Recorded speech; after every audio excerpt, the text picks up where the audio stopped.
Very good to see you all here. It's a very special occasion for us to have our international president, RADHA Burnier, here with us. It's been a few years now since she was last here at the national headquarters for the TS in America. And it's always a wonderful time when she does come. So had asked her if she would be willing to take time to talk to our staff and to our volunteers.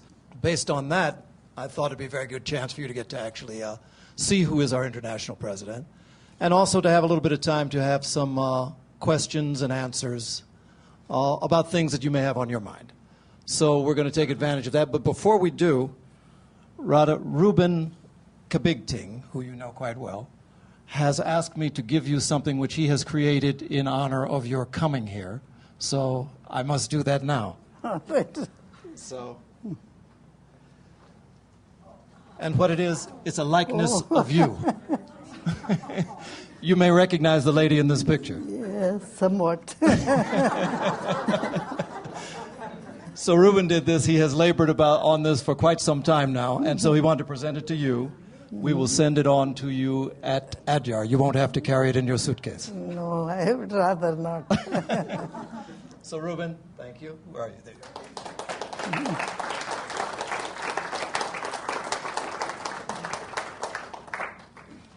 Well, at this point, then I think I would just be happy to just turn it over to you, RADHA, for whatever you might have to say. Yes. As you probably know, I was here as long ago as 3 years. But I have been acquainted with this place for many, many years, probably more than any of you have done. As far as I remember, and my memory is not very good, the first president I met here, the national president, was Dora Kunz. And she was very active and very helpful in many ways. But since then, I have been coming off and on quite a number of times. And Ruben probably knows that I came, but he was one of the few who were here earlier times. I want to tell you that however long any of us may have worked in this society, I myself have worked about 60 years, but the society's own life is still longer. It was formed here in the United States. I don't remember exactly in which place, but it was a very small society at that time. A few people had gathered together, mostly Americans. And incidentally, Colonel Olcott said, why not we form a society and try to make the people of the world understand what are real things and what we should give our most attention to. And so the society was started here in 1875. And it has gone on and has spread all over the world. If you come to Adyar, as some of you might, there is a big board on the hall giving the names of the sections which came into existence because of their travels, mostly because of their travels. And the United States of America, of course, comes first, but it was not long afterwards that the Indian section came into existence. And it spread like wildfire in India. Even now, it has the biggest section because theosophy is as ancient as India itself. And it has been known in India in some form or other from the earliest times. And America, United States, as you know, is very recent compared to that. But it has also spread in many parts of the country. We may mention here that from America it went to England, and then when the founders came to India, they established the international headquarters there. They were looking for a place and traveled in India all over, from north to south and east to west. But no place that they saw actually appealed to them, although there were many places where they were welcomed, and Colonel Olcott traveled by himself without HPB because she couldn't travel everywhere. But it was an experience for them. And HPB, when she came to see the Adyar estate, it was just an estate, it was not called the Adyar estate. She said, this is the place. The masters would like the society's headquarters to be in this place. And so it came to be. At that time, it was not part of the city of Madras. It was on the south side of the Adyar River, and the city was on the north side. But today, the city has spread everywhere. As you know, the population of the world is increasing, especially on the eastern side. And so it has traveled far south of Adyar and has reached the places which we would never have thought of in those days. I was born in Adyar and grew up there. The society had a great attraction for members all over the world.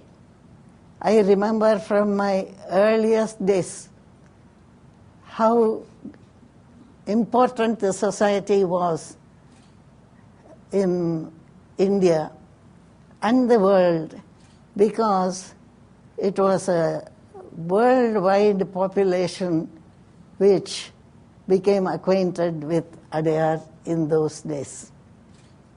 I was a little child. My parents and my grandfather was a member of the society and knew the founders. And my parents were there from very early times. So I happened to be born there. And I remember being taken round in somebody's arms and seeing the first convention. I didn't know what was happening there, but I knew that there was something very important, because more than 2,000 people gathered there. Even today, 1,200 people is the minimum, and more come and join in on certain occasions. So it was a great thing, especially in those days when there was a clear division between the Western world, which was supposed to be very advanced, and the Eastern world, which was can't even say not even so advanced. It was considered very poorly. But in the society, no difference was made between East and West. This was a great thing in those days. It is no more great. Today in the United States, you find a lot of Eastern people, Africans and so on. But it didn't happen in those days. The Indians had their food separately in an Indian restaurant. You won't believe it, but it happened in the Theosophical Society. And other people in another, in the common restaurant. But it was a great occasion whenever a convention took place, and it is even today, and perhaps some of you may have attended one of the conventions or will attend it. Then we had a great deal of contact with countries which have undergone very difficult times. For instance, Russia. Madame Blavatsky came from Russia. We owe a great deal to her and to her country. And today, 3 lodges have come up, which is a very nice thing after many, many years, because when the communist revolution took place in Russia, everything was closed down. The Theosophical Society didn't exist there anymore. And for years it didn't exist. But I went there, I can't remember what year it was, must have been about 15 or 20 years ago. And to my great surprise, I found in Moscow a gentleman who had been a member of the society even in ancient times.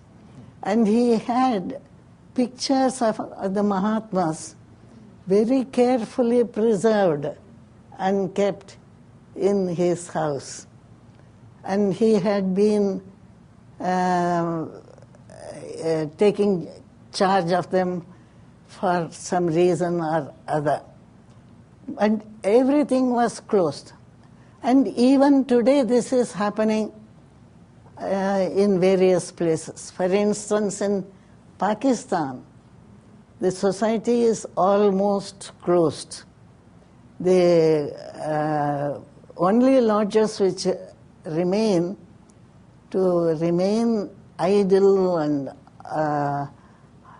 inoperative, but still they remain in existence, are 2 lodges in Hyderabad, Sindh, and nearby. Karachi's the main, because there are many Parsis there. They have had a very difficult time. You must know that the people who had ideas which are very different from the theosophies, certain of the Muslims, they tried to take possession of the big lodge building, the very nice place that the society has there and so on. But they did not succeed. The lodge building still exists, and there is a Montessori school. They keep it going because that is one way of preserving the place for the Theosophical Society. We hope that one day or another the society will become active again. There were enough lodges there to make a section. Perhaps some of you know that 7 lodges is the minimum that is necessary for a section to come into existence and to go on. And so this happens all the time, that some sections go out for some reason. Russia, they did not know that they would have to close down. In Pakistan, they did not know, and in some other places also, which I will not mention just now.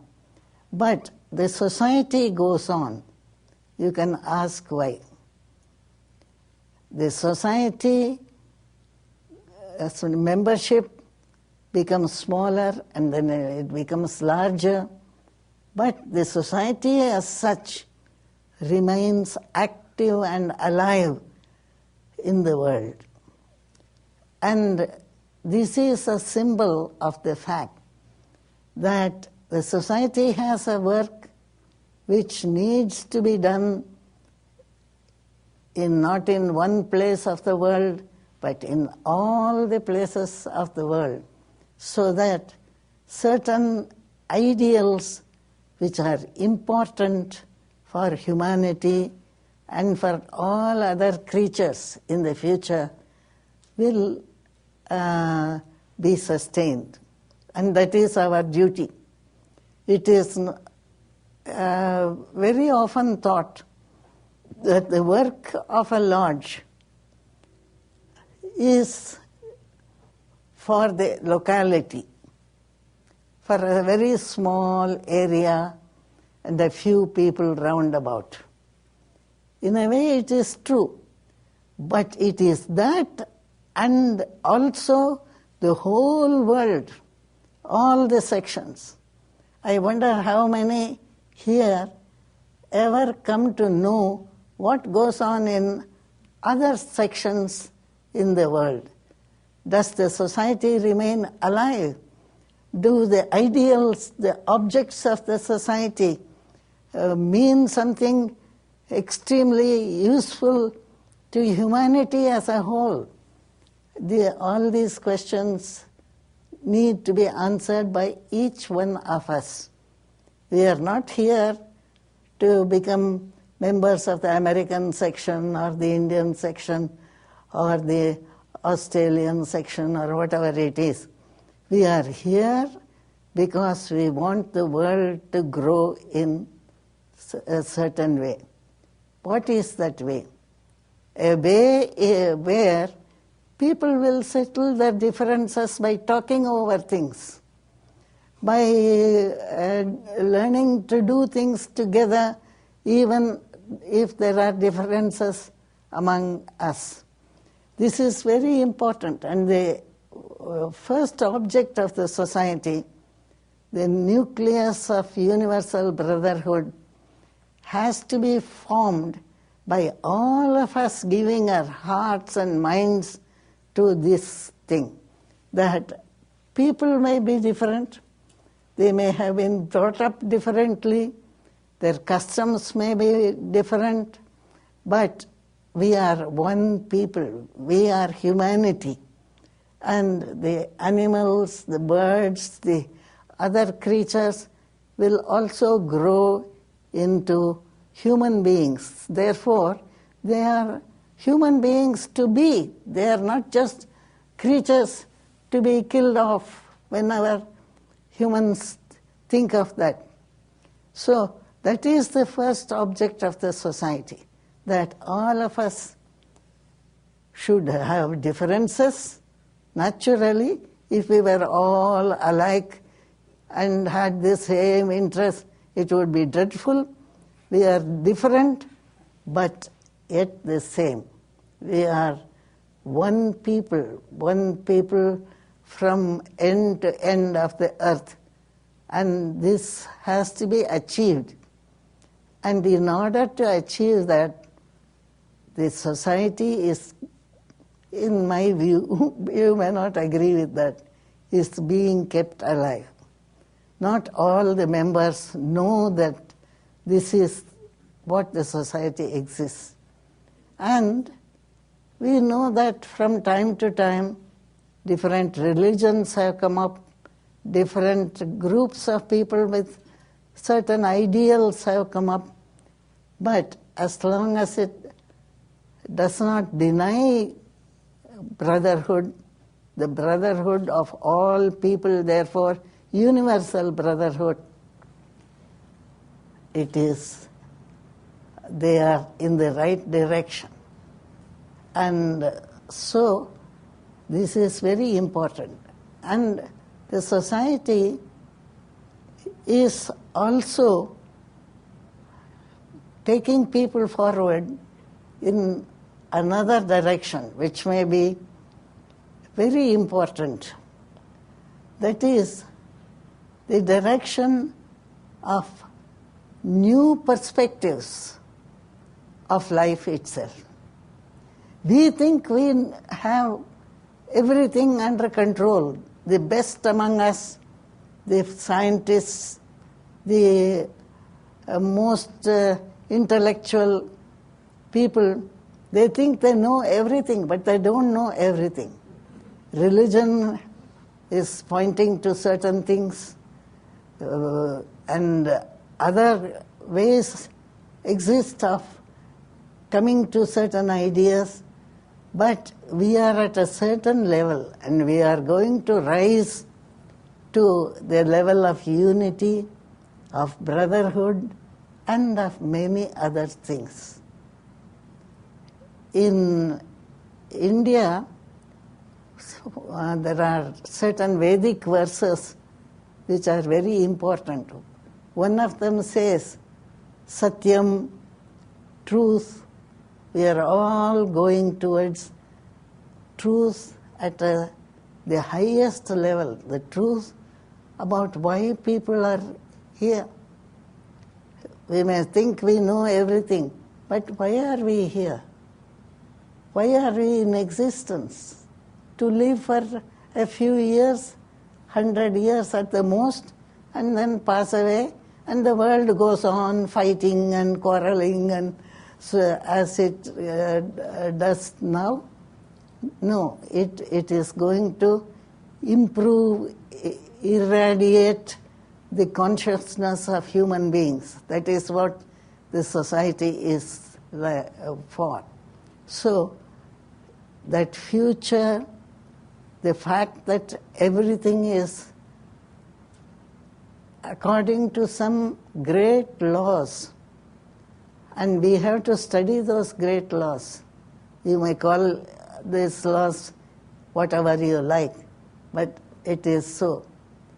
But even scientists now recognize that there seem to be laws governing the entire universe, and nobody can say, I don't like this. If he says that, then he will be subdued and gradually taught that it is different. So the society has certain objects which are very far-reaching, which are very important, and we must keep that in mind.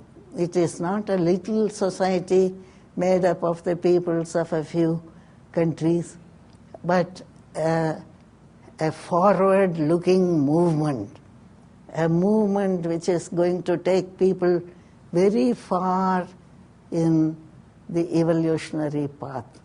And I think that it is very important for us to realize, and we must shape ourselves to that end, to keep our minds open, our hearts open, our friendship available to everybody. Only today or the day before, somebody was saying that so-and-so, if it doesn't come in to cooperation, must be put down and made to understand. You can't make people understand things, but you can help them to come to that by themselves. And there are many things like that which the human being can achieve, which he may not know of at present, but is very, very important. And all that is part of the work of the society, to create this feeling of cooperation, of goodness, of rightness, of trying to find the truth behind everything is part of our work. You know how many people now realize the importance of unity among human beings, many more than are to be found among the members of the society, but that is due to the work the society has done in the past and is continuing to do, although we don't deny the existence of other bodies which may also be doing something similar. In our history books, we were taught about Mahatma Gandhi and his role in the independence of India from Great Britain. And we're aware of the Theosophical Society, their spiritual activities. Did they ever have a role politically, like in World War I or World War II, or the India independence? No, it does not have a political role anywhere. Certain members may have a political role.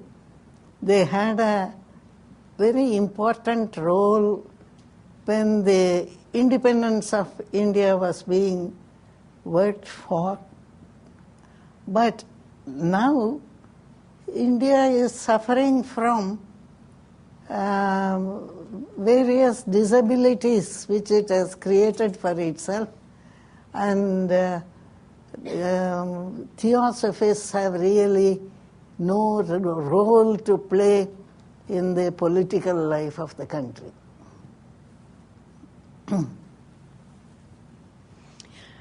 I work in the publishing house, and we are always looking for good new books. And I want to ask you if you can give us any guidance about what subjects in particular you think it would be important to be publishing on now. You have mentioned universal brotherhood and new perspectives, and those are guiding principles that we're always aware of. But I wonder if you have anything more specific to suggest. It is not possible, in my opinion, to mention a subject which is important for the society to put forward before people. And therefore, for a theosophical publishing house to follow that. But if we have to choose a subject, that is one subject, I would say unity, which seems somewhat dead. But the same thing as unity is brought to our mind when we use the word love, not in a physical, material sense, which is stupid, but in a real sense. A love which is given to everyone, whether he does wrong or right in our view. But if we think that he has done wrong, it may be possible to speak of it on certain occasions, in certain ways, which will help him to realize that it is wrong, that we need love at all times. This is not something new.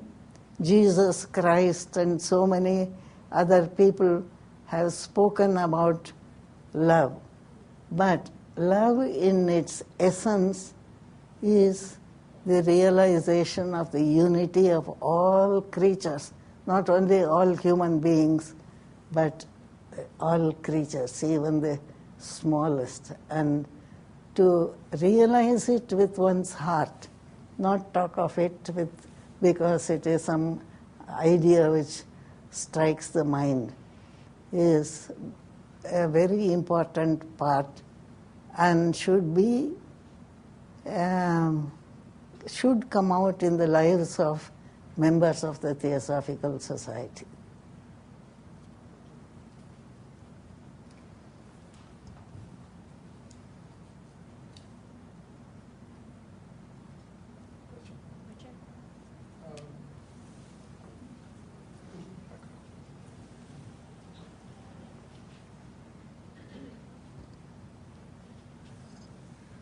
Could you? Two more questions.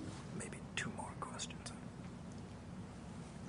Could you talk a little bit about the work of the Society in India now and some of the things that it's doing?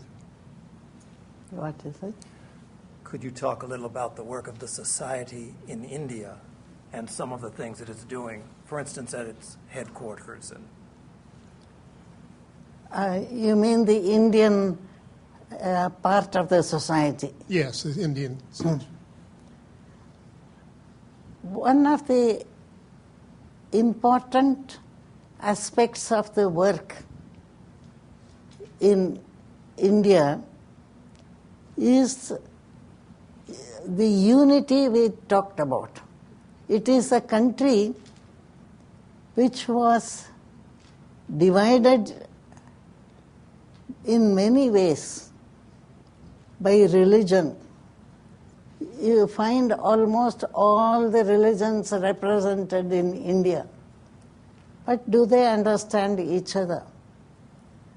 By caste, which at one time had to do with the job that a person was doing.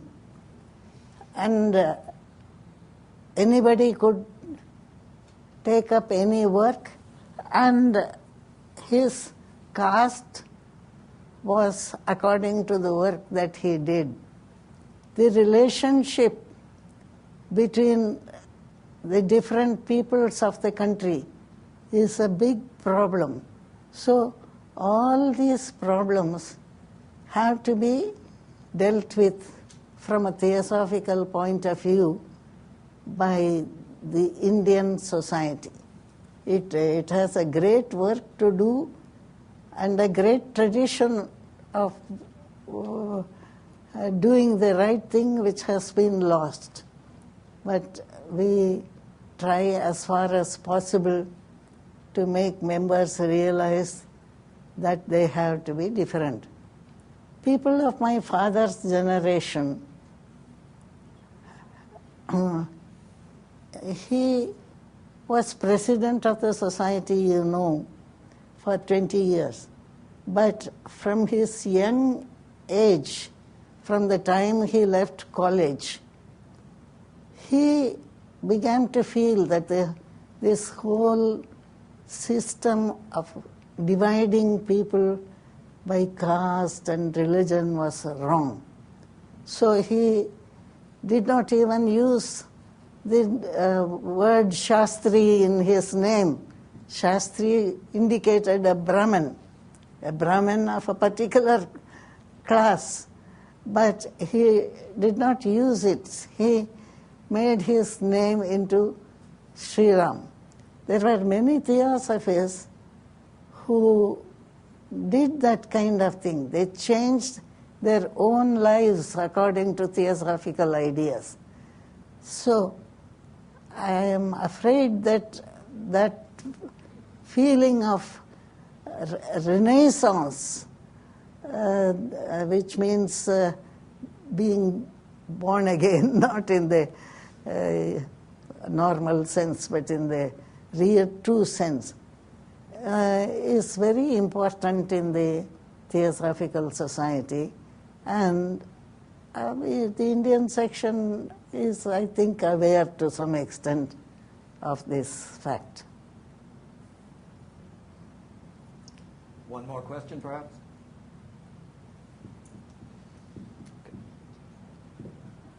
Okay.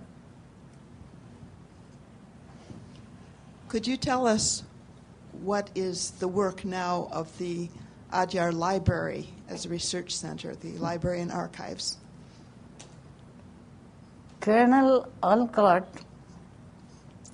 started the Adyar Library with his own small but valuable collection, and that of HPB. And it has grown into a very large library, not large like the Library of Congress, because the Adyar Library does not gather in its fold the books which it thinks other libraries usually supply. Take, for example, fiction. There's a lot of fiction which is produced today, and there's a much demand for it. And every small library has some books of fiction. We don't go in for that. But books which have to do with our own conception of life, about the higher ideals, etc. And that work of gathering together literature on the subject and making it available, and especially the old Sanskrit works which the average man cannot read, but which are made available by the Adyar Library through some of its publications and so on. That is the work which is being done there.